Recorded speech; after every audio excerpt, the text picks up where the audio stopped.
the Strait of Hormuz, gateway to empire and chaos. The 21-mile choke point that could collapse civilization.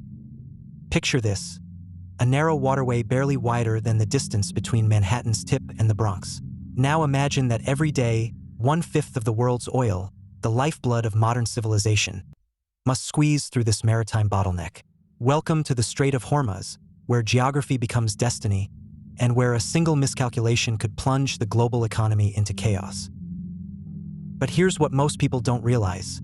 This isn't just about oil. This 21-mile wide passage between Iran and Oman has been the fulcrum upon which empires have risen and fallen for over 2 millennia. Today, as tensions escalate across West Asia, understanding why this strait matters isn't just academic curiosity. It's a matter of global survival. Long before oil was discovered beneath the desert sands, the Strait of Hormuz was already steeped in blood and ambition. The ancient Persians called it the gateway to the east, and they weren't being poetic.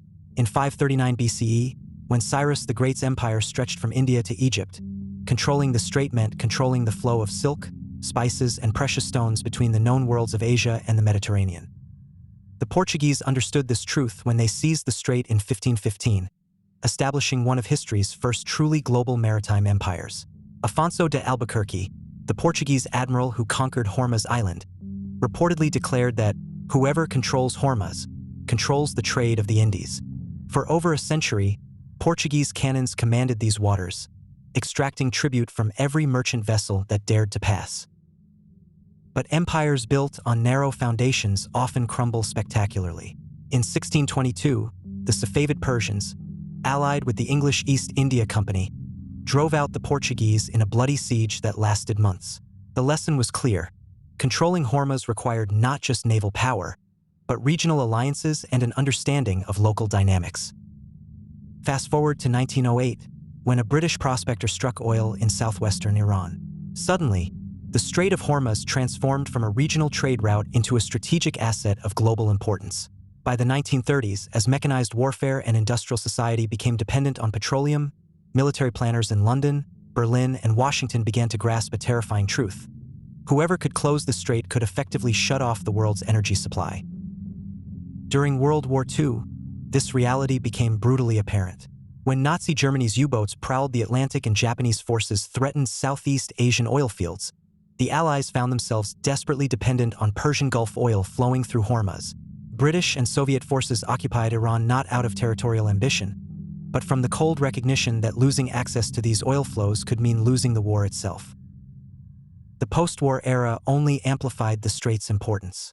As American suburbs sprawled and European industries rebuilt, global oil consumption exploded. By 1970, over 16 million barrels per day were transiting Hormuz, a figure that would seem quaint compared to today's 21 million barrels, but represented the economic lifeline of the developed world. Here's where the story takes a dark turn that most history books gloss over. Between 1984 and 1988, during the Iran-Iraq War, the world witnessed what happens when the Strait of Hormuz becomes a battlefield. Iranian speedboats, armed with anti-ship missiles, began attacking neutral tankers carrying Iraqi oil. Iraq retaliated by targeting Iranian vessels and facilities. Soon, ships from Kuwait, Saudi Arabia, and other Gulf states found themselves caught in a deadly game of maritime roulette.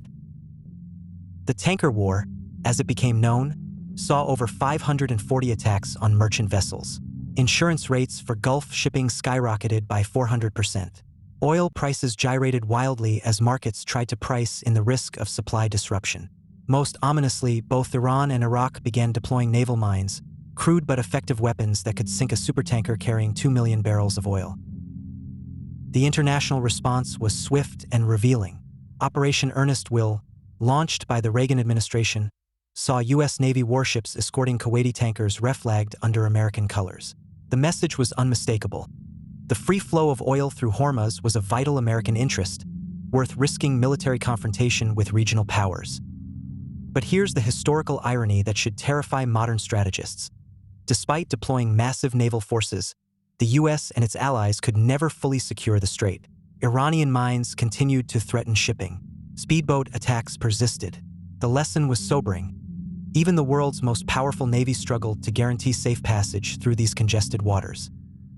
Today's crisis carries echoes of these historical patterns, but with stakes incomparably higher. Iran's current threats to close the strait aren't empty bluster.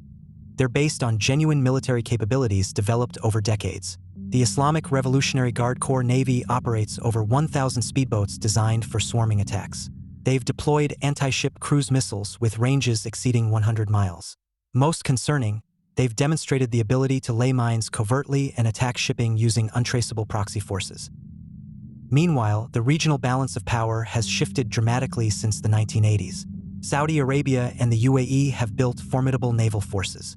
Israel's submarine fleet provides a wildcard element. The U.S. Fifth Fleet maintains a permanent presence, but faces new challenges from Iranian drone technology and cyber warfare capabilities that didn't exist during the tanker war. What makes today's tensions around Hormuz uniquely dangerous isn't just the military escalation. It's the global economy's increased vulnerability. In 1987, oil represented about 8% of world trade by value. Today, that figure approaches 15%, and modern supply chains are far more complex and brittle than their 1980s predecessors. Consider this. A 2-week closure of the Strait of Hormuz would likely trigger the largest oil price spike in history, potentially doubling gasoline prices worldwide. The subsequent recession would dwarf 2008's financial crisis. Countries like Japan and South Korea, which import virtually all their energy through Hormuz, would face economic catastrophe within months. But here's the deeper historical truth that makes this crisis so intractable. Geography doesn't negotiate. The Strait of Hormuz exists where it does because of geological forces millions of years in the making. No amount of diplomacy can move it, no technology can replace it, and no military force can permanently secure it against a determined opponent willing to pay the price of international isolation.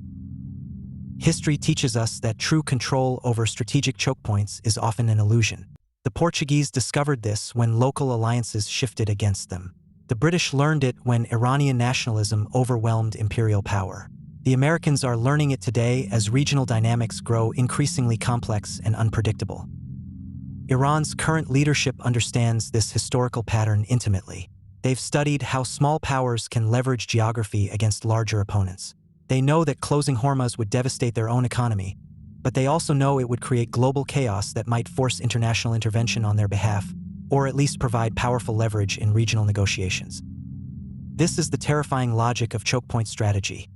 The willingness to suffer enormous self-inflicted damage can become a source of asymmetric power against opponents who have more to lose from disruption.